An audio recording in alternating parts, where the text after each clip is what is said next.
Good morning, everyone, and welcome to the inaugural online RECA annual meeting. My name is Rob Telford, and I'm the Chair of Council. For those of you that do not know me, I've been a licensed real estate professional and licensed real estate appraiser for more than 30 years in Alberta. And this is my second go-round on Council, having also served from 2008 to 2014 with the honor of serving as Chair in 2011. With me today is Bob Moroniak, the Executive Director of the Real Estate Council of Alberta. As many of you are aware, Bob has officially announced his retirement at the end of August. He has been RECA's only director and was RECA's first employee. Before I begin, I just want to take this opportunity to thank Bob for his decades of service to the industry and to the Alberta consumer. Under his leadership, RECA has become a model regulator. He will be missed, and on behalf of Council, I'd like to wish Bob and his family the best in their future next stage of his life.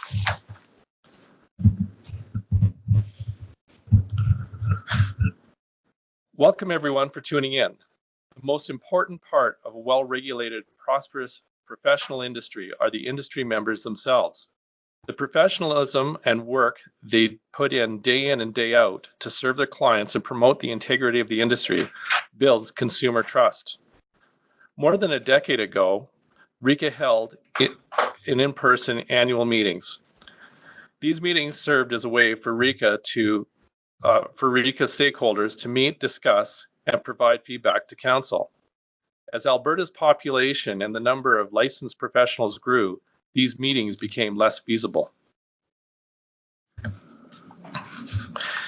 In the past few years, Council made a renewed commitment to openness and transparency. Council wants stakeholder feedback, wants Council discussion. Council wants industry, consumers, and associations and government to see Council's decisions and how we make them and why we make them. So that's why we're here today hosting this online meeting. And we're very glad that you're tuning in to hear our report on our activities from last year. At the end of the report, I'll make sure we have some time for your questions, as well as we're very keen to hear what you have to say as well.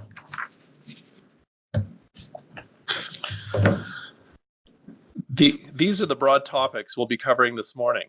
During the annual report review, I'll be highlighting RECA's strategic achievements, licensing and education numbers and trends, conduct and proceedings numbers and trends, the Real Estate Assurance Fund, and a summary of RECA's financials.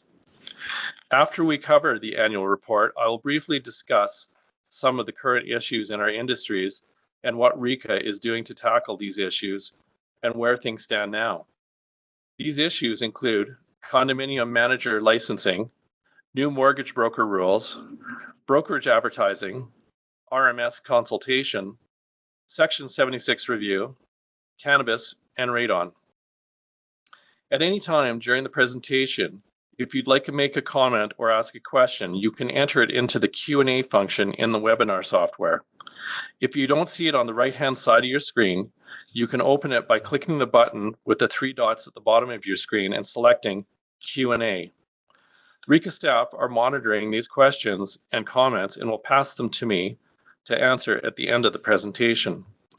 If we do not get to your question or you think about a question after the fact, please send an email to communications@RECA and you will get an answer whether from RECA staff, Bob, or myself. Under Section 16 of the Real Estate Act, RECA must produce an annual report that must have certain licensing numbers, financials, and the status of the Real Estate Assurance Fund. But RECA usually goes beyond this requirement, beginning with our strategic achievements for the year. RECA's 2016 to 2020 strategic plan is broken down to 4 critical success factors, which are consumers, industry, stakeholders, and capacity. CSF1, consumers. Council purposely made the consumers the first critical success factor, because everything we do is for the Alberta consumer. Our goal here is that aware and informed consumers have the trust and confidence in RECA and the industry. Here are some of the things that RECA did last year to help us achieve this goal. The development and launch of a new mobile-friendly RECA website at www.reca.ca. Enhanced resources for improved consumers' financial literacy. Enhanced participation and profile in the Provincial Fraud Awareness Month.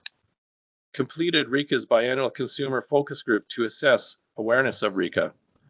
Launched an Accountability Matters video series, and published RECA's disciplinary decisions on CanLII website. Our second critical success factor is that competent industry professionals serve and protect the public by embracing and demonstrating a clear understanding of being part of the real estate profession and an appreciation for self-regulation, adhering to clear professional standards, knowing and assessing RECA's industry advisory services. Specific achievements for this critical success factor include holding stakeholder and industry consultation on proposed new mortgage standards of practice, developing a relicensing education course for the commercial real estate and property management sectors, creating a searchable information database on www.reca.ca.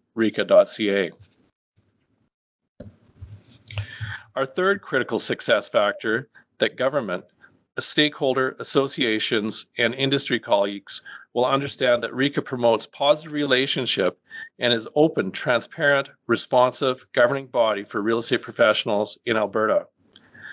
Here we demonstrate that openness and transparency again. RECA wants to ensure all stakeholders understand that we are doing, how we are doing it, and why we are doing it. Specific achievements under this critical success factor include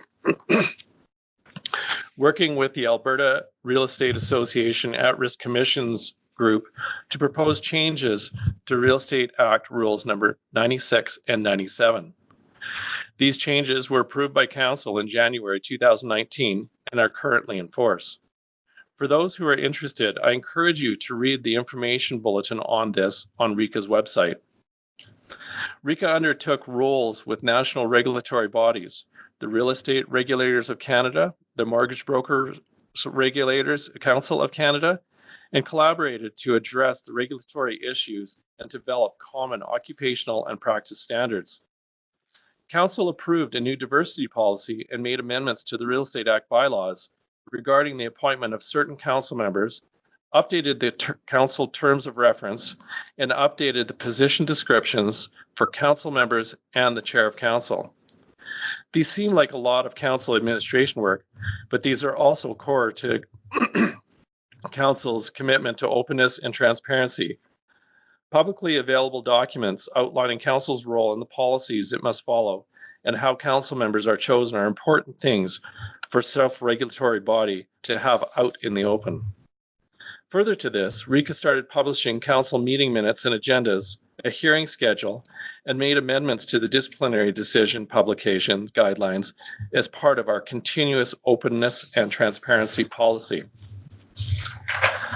Our fourth critical success factor is capacity related. This is about maximizing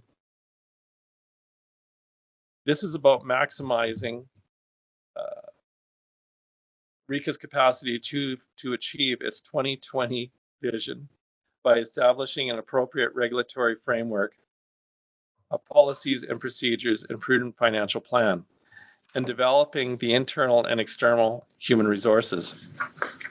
In other words, this deals with how RECA administration operates. Specific achievements for this critical success factor include RECA opening for business at our new Calgary office. This has been a huge success.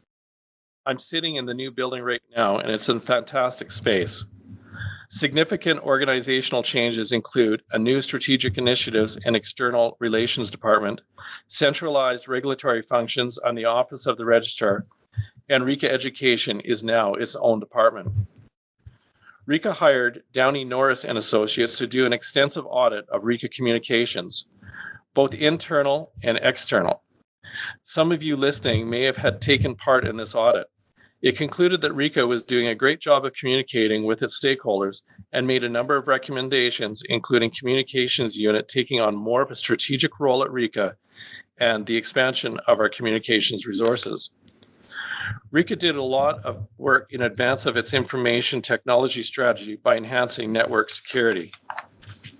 RECA established service excellence principles to support an environment of service excellence for consumers, industry, and all stakeholders. And that's a wrap for RECA's strategic achievements for 2017 and 18. Now I'll cover some of the numbers when it comes to RECA's day-to-day activities involved in regulating our three industries.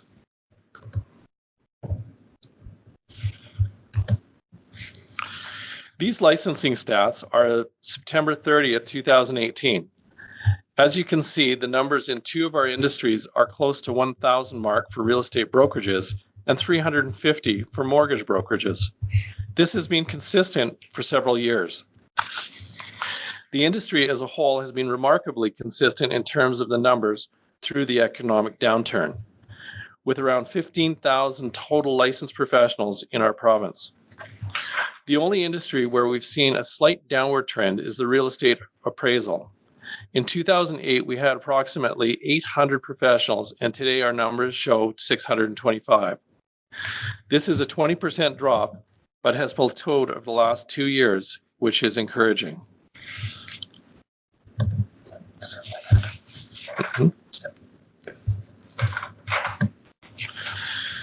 RECA education has expanded from a single person when RECA began developing education in 2007 to a 13-person unit of education professionals delivering quality educational content for both pre-licensing and relicensing. RECA sets the educational standard for those who wish to enter the industry in Alberta.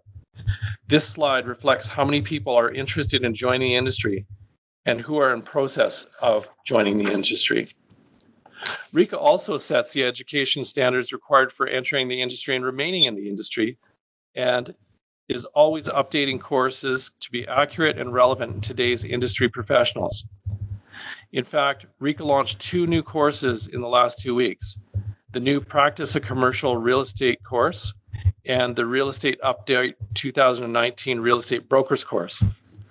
Looking back at 2017 to 18, we can see that almost 2,000 people enrolled in the Fundamentals of Real Estate course and 300 enrolled in the Fundamentals of Mortgage Brokerage. However, there have been signs of a softening in pre-licensing education demand in recent months, perhaps signaling a fewer professionals will join our industry this year.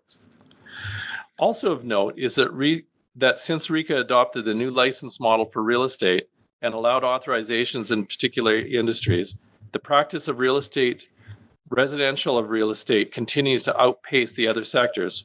This is expected. Given our drop in appraisers, it's encouraging to see 27 new enrollments in the real estate of appraisal course. Moving on to complaints and investigations, I think it's important for the stakeholders to see the volume of complaints that RECA receives and the source of these complaints. This slide shows that RECA handled 836 complaints last year. That's about average for the past few years, which doesn't show the hundreds of courtesy calls to the professionals with minor advertising infractions or the hundreds of other tips and information RECA receives that don't reach a level of formal review. And I can tell you this year, we're well on our way to reaching over 1,000 complaints. Of note on this particular chart is the number of refused complaints. RECA refuses complaints on a number of reasons, some of the most common being complaints that are outside our jurisdiction and alternative resolutions being reached. RECA can only investigate and sanction under the auspice of the Real Estate Act and cannot investigate buyers, sellers, lenders, or borrowers who are not licensed in the industry or are not licensed professionals.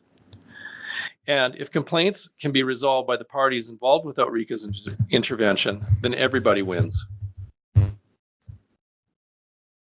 Sources of the complaints.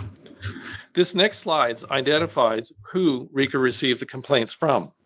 Most complaints about industry professionals come from other industry professionals. Some might see this as complaining against your competition, but as we saw in this previous slide, RECA only investigates legitimate complaints. I see this as self-regulation in action. That said, I sincerely hope that before industry professionals resort to calling RECA, they will call their colleague in question first as a courtesy. As I say, everyone wins when issues are resolved without RECA's intervention. There's a process, however, and self-regulation hopefully went through the stages of the courtesy call to the offending party. Then perhaps a talk with the brokers before ever came to RECA as a complaint. RECA's conduct proceedings team gets involved when a formal hearing is required. The resources put into the hearing processes are enormous. Each hearing is handled by lawyers, appointed panels, and involves evidence, witnesses, and nearly everything you'd see in a courtroom. As someone who has chaired a number of hearing panels in the past, I can tell you that they can last several days and require endless hours of prep work and post-hearing decision work. That being said, hearings are an important part of the self-regulatory environment where a panel of your industry peers determine if your actions are deserving of a sanction or not. As a regulatory body, part of our day-to-day operation includes fines and penalty collections. Last year, RECA ordered more than $100,000 in administrative penalties. These penalties are mostly for minor infractions and are levied by the executive director and are on the right hand of this slide. The fines on the left hand of the slide are fines ordered by hearing panels. The amount for received fines is higher than the amount ordered because the received fines may include orders from the previous year, and ordered fines may include fines RECA has not yet received.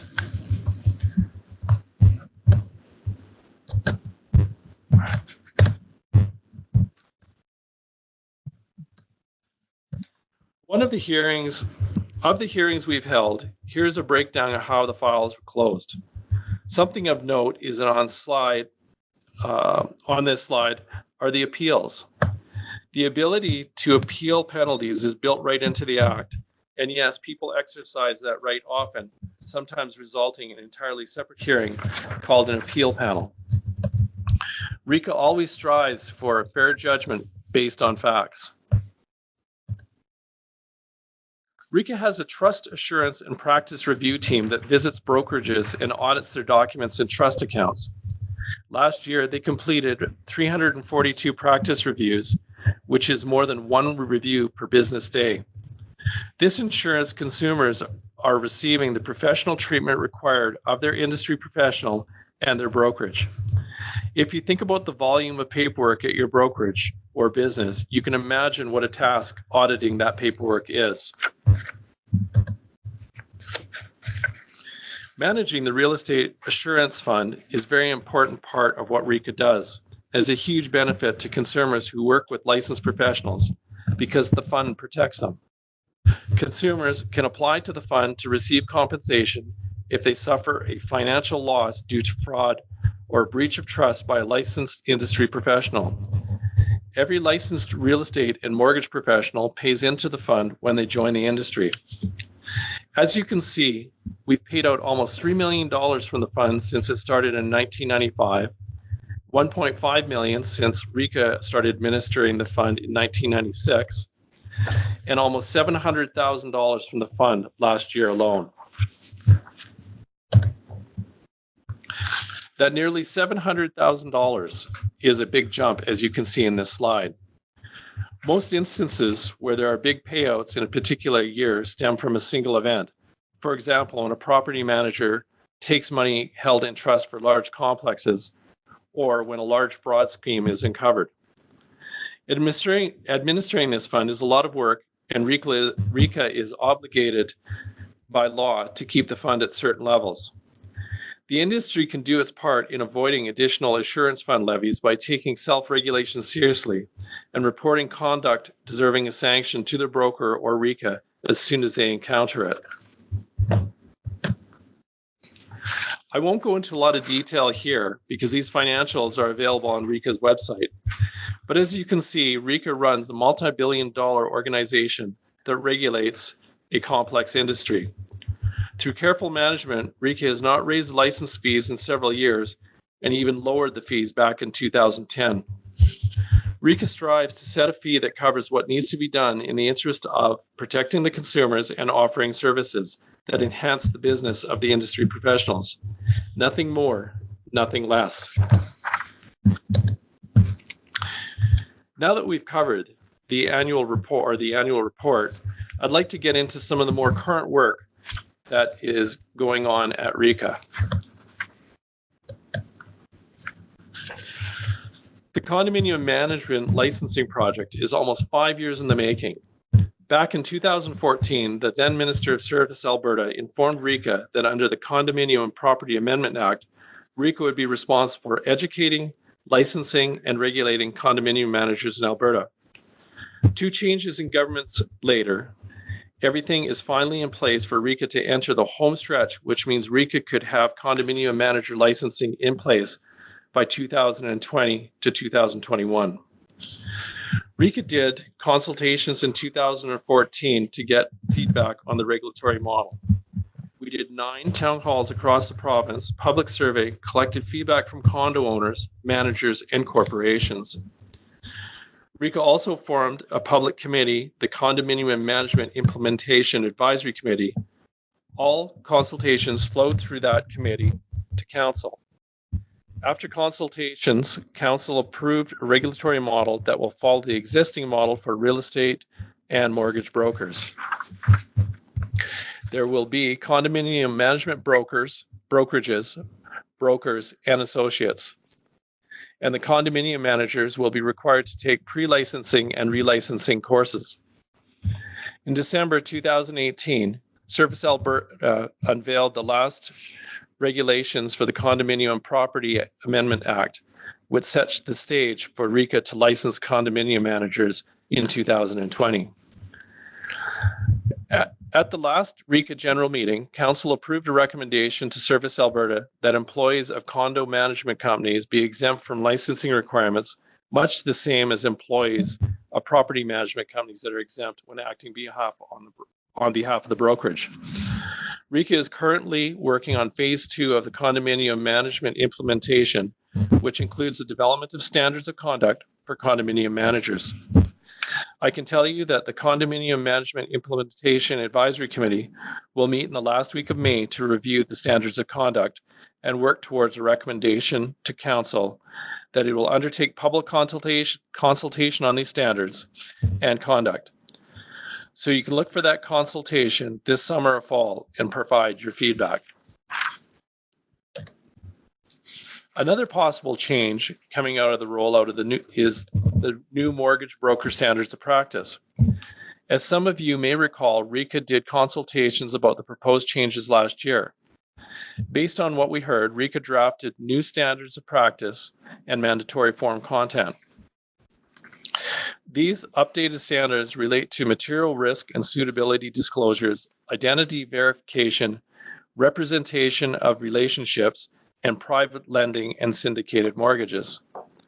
Of significant note is the update to the rules surrounding private mortgages. With the tight rules that came in from the federal government, more and more Alberta consumers are turning to private lenders, and RECA and the Mortgage Broker Advisory Committee and Council have found the current rules about private lending to be out of date. This summer, the Mortgage Broker Advisory Committee will review the draft rules and mandatory form content and work towards a recommendation for another consultation to RECA. So that's 2 major legislative changes coming, and we want to hear from you. This will be your chance to give Council your input, and I can assure you that every consultation response is read, categorized, and reported to Council as per Council's consultation policy.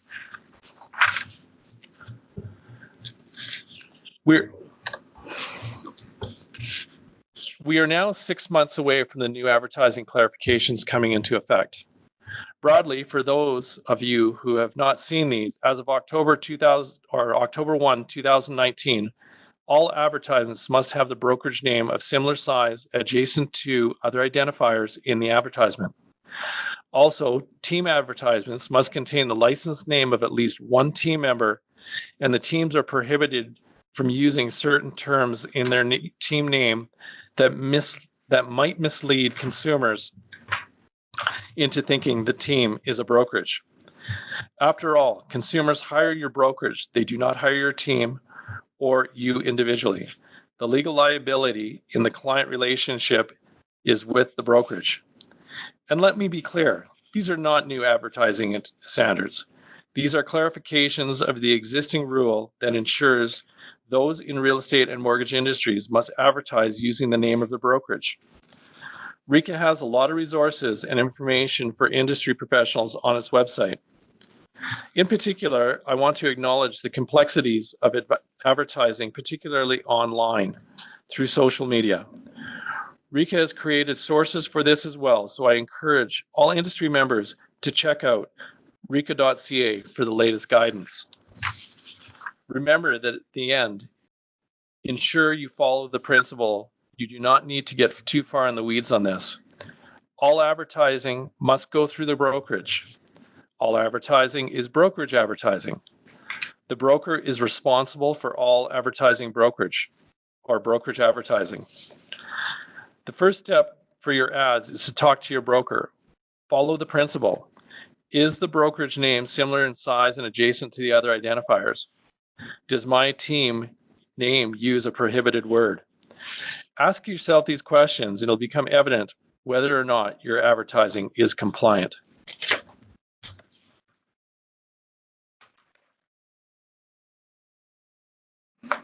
The Residential Measurement Standard, or RMS, came into effect in 2015, giving Alberta consumers a measurement standard they can trust will show a consistent, fair measurement across the entire province. The RMS has undergone numerous consultations, the latest of which ended in March 2019. This one asked about the potential consequences of the RMS standard for measuring semi-detached and attached properties, which is measuring from the interior. We received hundreds of responses and the feedback was mixed. Council has reviewed the feedback and at our April 2019 meeting and approved the creation of an ad hoc council subcommittee to consolidate the methodology of measurement of detached, semi-detached, and attached homes. No decision beyond forming this committee has been made, and the committee will make a recommendation to Council at its July 2019 meeting. So please stay tuned. Last fall, the Minister of Alberta commenced a Section 76 review of Council's governance and operations. The Minister has the power which can result in the Minister ordering certain undertakings by Council or RECA administration. In January 2019, the Minister appointed KPMG as a reviewer and gave terms of reference for the review. One part of the review deals with Council governance, the other with RECA operations. I can report to everyone listening that the reviewer has completed the governance portion of the review and has submitted a preliminary report to the Minister. The operations portion of the review is ongoing. When Council receives any information on the status of the review, we will communicate this to all stakeholders. Cannabis became legal in Alberta and across Canada in 2018. The real estate implications for this were fairly simple in that nothing has changed from RECA's perspective. The real estate professionals must disclose material latent defects in the property. 4 legally grown plants in a property do not themselves constitute a material latent defect. This does not mean that legally grown plants in a property are not a property stigma. They very well may be for particular clients and is worth having a discussion with your clients about such things. As for mortgage brokers, the implications of legally grown plants or cannabis use in a property could be trickier. Many lenders have issues with grow-ops, even if they are remediated. But as I just said, 4 legally grown plants are not a grow-op and likely won't constitute a material latent defect.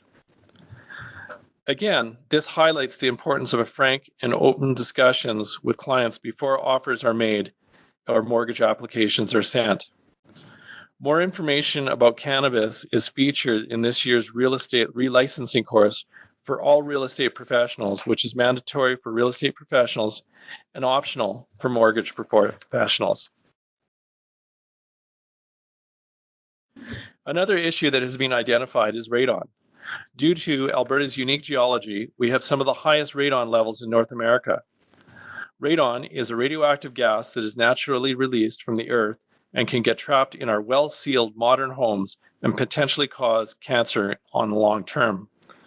Some homes have more radon present than others. The complication here is the test that radon takes longer than typical condition period in a purchase contract.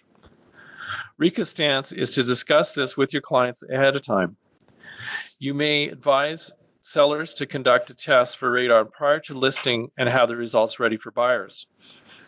Buyer representatives may advise clients to include the cost of radon mitigation into their offers. There may be many ways professionals can help their clients and concerns. RECA has extensive information on radon on the website. And again, this entire unit has in the recent licensing course. This concludes our update to you this morning. I know there's been a lot of information, so thank you for listening, and it's now time to ask you for some questions. So I mentioned we're open for questions if you'd like to send one in, and I will try and address them, or I'll have Bob or one of the directors. First question we have is that how many people are employed at RECA? At the current date, there is approximately 70. The next question we just received is that I'm a little bit curious about the last 2 items. It appears that they fall outside of RECA's regulatory mandate. I was wondering when this course change began and when it would be reviewed. This is Bob Moroniak responding to that question. Basically, one of the requirements that all industry members have is to comply with the laws of Alberta and Canada, and where they impact the standards of practice in the industry, then we try to provide information to support those practices. So for example, I'll just speak to the cannabis issue. That one, for example, is a very important question for people who are in the property management sector, and we've provided a fair amount of information through our information bulletins on that topic as well. Great, thank you, Bob. The next question we have just received is, does RECA own its own building on 14th Street? And the answer to that would be yes, RECA has purchased that building as of last year and moved in subsequently. We do have a question about the presentation and will it be available for review afterwards? And this whole presentation will be presented, including audio, later. Well, if that's all the questions we have, it's time for us to officially wrap up now. Thanks again for participating. Keep an eye out for a feedback survey about the meeting format, as this is our first webinar of this kind. So we will know what works for you, and we'll be in touch in the future. If you have any other questions or comments, please send those to communications@reca.ca.